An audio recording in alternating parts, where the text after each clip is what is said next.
حقیقت یہ ہے کہ رزق کے سارے خزانے اللہ سبحانہ وتعالیٰ کے پاس ہیں، اور اللہ سبحانہ وتعالیٰ اپنی ساری مخلوق کو رزق دے رہا ہے اور ہر طرح کا رزق دے رہا ہے، اور پھر بھی اس کے خزانوں میں کمی نہیں واقع ہوتی۔ ایک حدیث قدسی میں آتا ہے، اللہ تعالیٰ فرماتے ہیں کہ اے تمام جن و انس، اولین و آخرین، اگر تم سب کے سب ایک چٹیل میدان میں، کھلے میدان میں اکٹھے ہو جاؤ اور پھر سب اپنی حاجات مجھ سے مانگو، اپنی ضروریات مجھ سے طلب کرو، اور میں تم سب کو وہ عطا کروں جو تمہیں چاہیے، تو بھی میرے خزانوں میں اتنی کمی بھی واقع نہیں ہوتی جتنی سوئی کو سمندر میں ڈالنے سے واقع ہوتی ہے۔ لیکن بات یہ ہے کہ انسان جب اللہ سے مانگے تو پورے یقین کے ساتھ مانگے،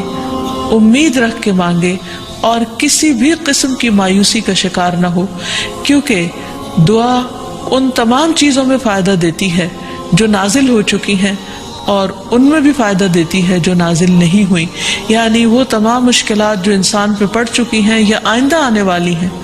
ان دونوں کے سلسلے میں دعا کرنا انسان کو فائدہ دیتا ہے۔ لیکن یہ یاد رہے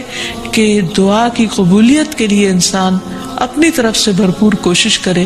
اور اس میں ایک کوشش یہ کہ جب اللہ سے مانگے تو پہلے اللہ سبحانہ وتعالیٰ کی تعریف کے کلمات کہے،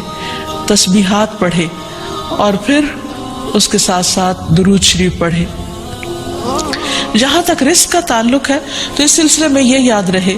کہ رزق کا تنگ کرنا اور کشادہ کرنا یہ صرف اللہ سبحانہ وتعالیٰ کے ہاتھ میں ہے۔ وہ جس کو چاہتا ہے زیادہ دیتا ہے، جس کو چاہتا ہے کم دیتا ہے۔ قرآن مجید میں اللہ تعالیٰ فرماتے ہیں واللہ یرزق من یشاء بغیر حساب،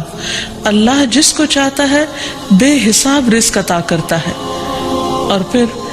اگر وہ کسی کو زیادہ نہیں دیتا، اس پر رزق تنگ کر دیتا ہے، تو بھی اس میں اس کی اپنی حکمت اور مصلحت کار فرما ہوتی ہے۔ بعض لوگوں کو رزق کی زیادتی نقصان دیتی ہے، اور بعض لوگوں کو رزق کی کمی فتنے اور مشکل میں ڈال دیتی ہے کہ ان کے ایمان جانے کا خطرہ ہوتا ہے۔ اسی طرح بعض کو رزق کی کشادگی اللہ کی یاد سے غافل کر دیتی ہے،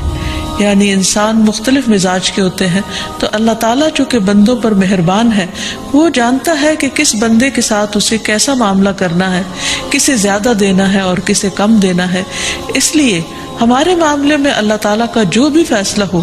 اسے بخوشی قبول کر لینا چاہیے، اور اس کے ساتھ ساتھ اس سے اچھی امید رکھنی چاہیے۔ رزق کے سلسلے میں یہ بات بھی یاد رہے کہ اگر کبھی رزق میں تنگی ہو رہی ہو تو ہو سکتا ہے کہ اس تنگی پر صبر کرنے کی وجہ سے انسان کے اتنے درجات بلند ہو جائیں کہ بہت بڑی بڑی نیکیاں بھی اس کے مقابلے میں ہیچ ہوں۔ پھر اسی طرح بعض اوقات انسان کے لیے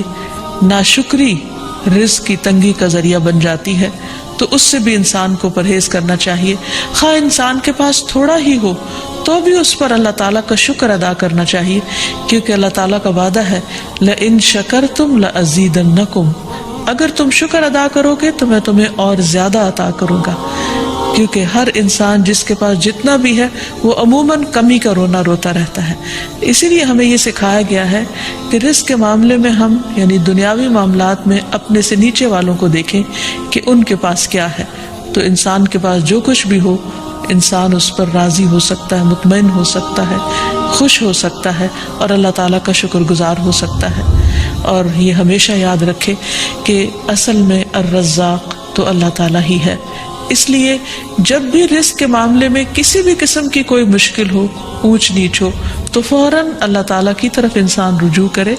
اور اللہ تعالیٰ سے خوب خوب دعائیں کرے، کیونکہ وہ دعاؤں کا سننے والا ہے، قریب مجیب ہے، بہت قریب ہے اور ہر بات کا جواب دیتا ہے۔ ایسا نہیں کہ وہ انسان کی دعا کو نظر انداز کر دیتا ہے، اور یہ تو اس کا خود حکم ہے، وَقَالَ رَبُّكُمُ ادْعُونِي أَسْتَجِبْ لَكُمْ، تمہارا رب کہتا ہے کہ تم مجھ سے مانگو تو میں تمہاری دعا قبول کروں گا۔ تو ہمیشہ ہمیں یہ یاد رکھنا چاہیے کہ رزق کی کنجیاں اللہ تعالیٰ کے پاس ہیں۔ فرمایا لَهُ مَقَالِيدُ السَّمَاوَاتِ وَالْأَرْضِ يَبْسُطُ الرِّزْقَ لِمَن يَشَاءُ وَيَقْدِرُ انہ بکل شیء علیم، آسمانوں اور زمین کی چابیاں اسی کے پاس ہیں، وہ جس کے لیے چاہتا ہے رزق کشادہ کر دیتا ہے اور جس کو چاہتا ہے تنگ کر دیتا ہے، بلا شبہ وہ سب کچھ جاننے والا ہے۔ اور پھر تمام مخلوقات کے رزق کی ذمہ داری اسی پر ہے۔ فرمایا وما من دابۃ الا علی اللہ رزقها، اور کوئی جاندار ایسا نہیں کہ جس کے رزق کا ذمہ اللہ کے اوپر نہ ہو۔ کوئی ایک چھوٹی سے چھوٹی چونٹی اور اس سے بھی چھوٹی مخلوق، ان سب کو وہی کھلاتا اور پلاتا ہے، وہی زندگی دیتا ہے اور زندگی کے اسباب مہیا کرتا ہے۔ لیکن اکثر لوگ اللہ تعالیٰ کے اس اختیار سے لا علم ہیں۔ اسی لیے اللہ تعالیٰ فرماتے ہیں قل ان ربی یبسط الرزق لمن یشاء ویقدر ولکن اکثر الناس لا یعلمون، کہہ دیجئے بے شک میرا رب رزق فراخ کرتا ہے جس کے لیے چاہتا ہے اور تنگ کر دیتا ہے، لیکن اکثر لوگ علم نہیں رکھتے۔ یعنی بہت سے لوگ اس حقیقت کو بھول جاتے ہیں، اور جب ان کے پاس زیادہ آتا ہے تو وہ سمجھتے ہیں کہ یہ ان کی محنت کا نتیجہ ہے، یہ ان کی کوششیں اور ان کے سمجھداری ہے جس کی وجہ سے ان کو زیادہ ملا ہے۔ اور اگر کسی کے پاس کم ہوتا ہے تو عموماً لوگ سمجھتے ہیں کہ یہ اس کی اپنی حماقت اور بے وقوفی کی وجہ سے یا ناسمجھی کی وجہ سے اس کو نہیں مل رہا۔ حالانکہ بعض اوقات اللہ سبحانہ وتعالی انتہائی ناسمجھ لوگوں کو بھی بہت کچھ عطا کر دیتا ہے، اور بعض اوقات بہت زیادہ پڑھے لکھے سمجھدار عقل مند لوگ اپنے 2 وقت کے کھانے کے لیے بھی پریشان ہوتے ہیں۔ حقیقت یہ ہے کہ اللہ سبحانہ وتعالی جسے چاہے خوب نوازے، اور دینے سے اس کے خزانوں میں کوئی کمی واقع نہیں ہوتی، اور یہ اس کی اپنی مشیت اور اس کی اپنی چاہت ہے۔ وہ چاہے تو اپنے نافرمانوں کو بہت کچھ دے دے۔ ہم دیکھتے ہیں کہ دنیا میں بہت سے لوگ اس کی ذات کا بھی انکار کرتے ہیں، اس کے آگے سجدہ بھی نہیں کرتے، اس کی راہ میں کچھ صدقہ خیرات بھی نہیں کرتے، لیکن اس کے باوجود ان پر رزق برستا ہی چلا جاتا ہے، کیونکہ اللہ سبحانہ وتعالیٰ ان کو ڈھیل دیتا ہے۔ پھر اسی طرح اللہ تعالیٰ نے ہر ایک کا چونکہ رزق مقرر کر رکھا ہے، تو جن کے حصے میں زیادہ دیا یا زیادہ رکھا ہے، وہ ایسا نہیں کہ ضروری طور پر ان کی کسی نیکی کی وجہ سے ہی ہو،